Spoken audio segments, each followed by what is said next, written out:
એક તરફ મહારાષ્ટ્રના આંકડાઓ સતત બદલાઈ રહ્યા છે, તેની વચ્ચે મહારાષ્ટ્રથી વધુ जानकारी સાથે मेरा संवाददाता राजेश अपनी साथी અત્યારે जुड़ाई गया है। राजेश, बताइए महाराष्ट्र का रुख क्या कह रहा है? अभी जो नंबर है वो बदल रहे, लेकिन महाराष्ट्र की जनता का रुख स्पष्ट होने में कितनी देर और?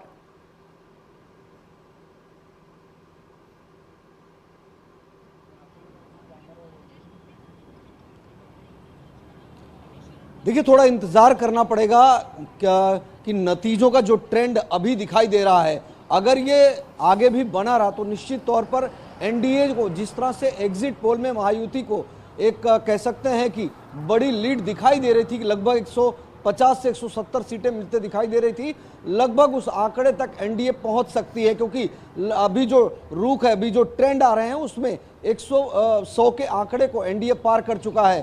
लेकिन अभी भी कह सकते हैं कि आंकड़े कभी भी पलट सकते हैं। ऐसे में थोड़ा समय का इंतजार करना पड़ेगा, क्योंकि लगभग 11 से 12 बजे के आसपास में पूरा पिक्चर क्लियर होगा।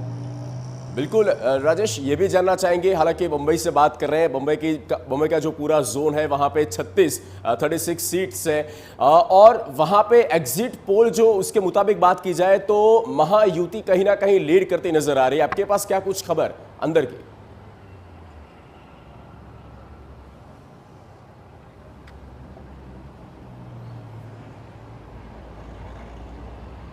देखिए, सिर्फ मुंबई ही नहीं, बीजेपी चूंकि सबसे ज्यादा सीटों पर लड़ी है, 149 सीटों पर, पूरे महाराष्ट्र में इस वक्त बीजेपी जो है सबसे बड़ी पार्टी के रूप में उभर रही है। लगभग 60 से ज्यादा सीटें जो है इस वक्त बीजेपी लीड कर रही है। ऐसे में समझ सकते हैं कि बीजेपी जो है एक प्रमुख घटक दल है महायुति में, और बड़ी भूमिका सरकार बनाने में अदा कर सकती है। सिर्फ मुंबई रीजन में नहीं, मराठवाड़ा और विदर्भ में भी बीजेपी तेजी से अपने नंबर को बढ़ा रही है। लेकिन सबसे महत्वपूर्ण बात है, क्योंकि पिछले 40 से 50 सालों के इतिहास में महाराष्ट्र में एक ऐसा पहला चुनाव है जहां पर स्वाभिमान की लड़ाई कोई कह रहा है, कोई अस्तित्व की लड़ाई मान रहा है, तो कोई असली और नकली की लड़ाई लड़ रहा है। ऐसे में ये देखना बहुत दिलचस्प होगा कि जब सरकार बनाने की स्थिति पैदा होगी, उसी समय ये स्थिति भी तय हो जाएगी कि असली शिवसेना कौन सी है, नकली शिवसेना कौन सी है, असली एनसीपी कौन सी है, नकली एनसीपी कौन सी है।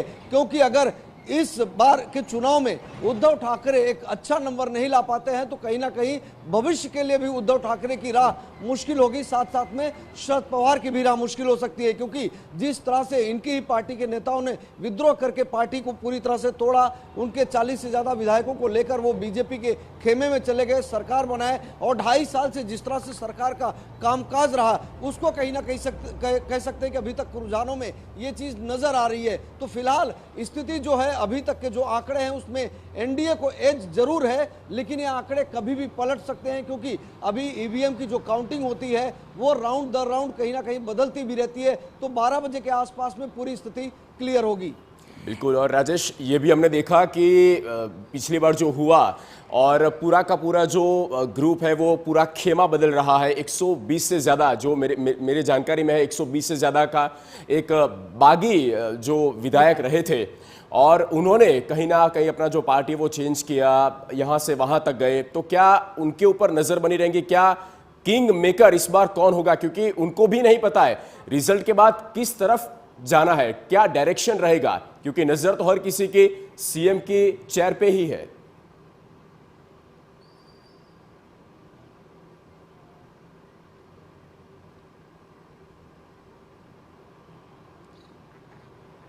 देखिए, सीएम पद को लेकर सभी पार्टियों में अपनी अपनी दावेदारी है। बीजेपी में देवेंद्र फडणवीस को बीजेपी कार्यकर्ता नेता सीएम पद का दावेदार बता रहे हैं, एकनाथ शिंदे को उनकी पार्टी में दावेदार बता रहे हैं। लेकिन सबसे बड़ी दिलचस्प बात यह है कि वहां पर तो कमोबेश बड़े नेता ये कह रहे हैं कि तीनों पार्टियां मिलकर जो है सीएम पद पर अपना उम्मीदवार तय करेगी। लेकिन महाविकास आघाड़ी में भी सीएम पद को लेकर घमासान मचा हुआ है।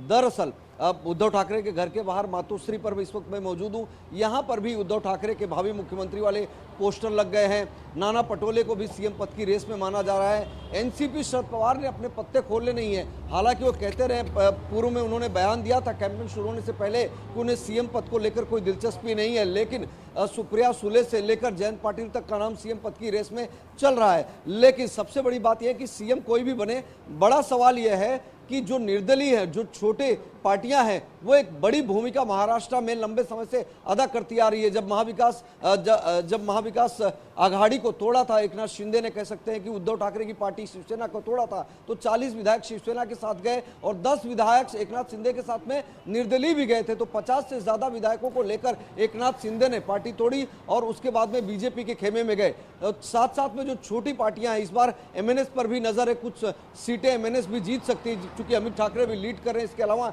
एक दो और जो विधायक हैं वो अपने क्षेत्रों में अच्छी कह सकते हैं कि लीड हासिल कर सकते हैं। इस तरह का एक कयास लगाया जा रहा है। साथ साथ में जैसे बहुजन विकास आघाड़ी है जिनका पालघर जिले में अच्छा खासा होल्ड है, बच्चू कडू जो कि अमरावती में खासा बेस रखते हैं, ये जो छोटी पार्टियां हैं या कुछ इंडिपेंडेंट एमएलए है वो बड़ी भूमिका अदा कर सकते हैं। अगर कह सकते हैं किसी तरह की अगर ट्रेंड बने रहे कि बहुत नेक टू नेक फाइट इस वक्त चल रही है, हालांकि एनडीए लीड कर रहा है लेकिन चूंकि आंकड़े तेजी से ईवीएम काउंटिंग में हमेशा मिनट दर मिनट बदलते रहते हैं, तो ऐसे में छोटे दल जो हैं बहुत ज्यादा इस वक्त मायने रखेंगे, साथ साथ में इंडिपेंडेंट मायने रखेंगे। और जो गठबंधन है दोनों, इनको अभी से संपर्क करना शुरू कर दिया है।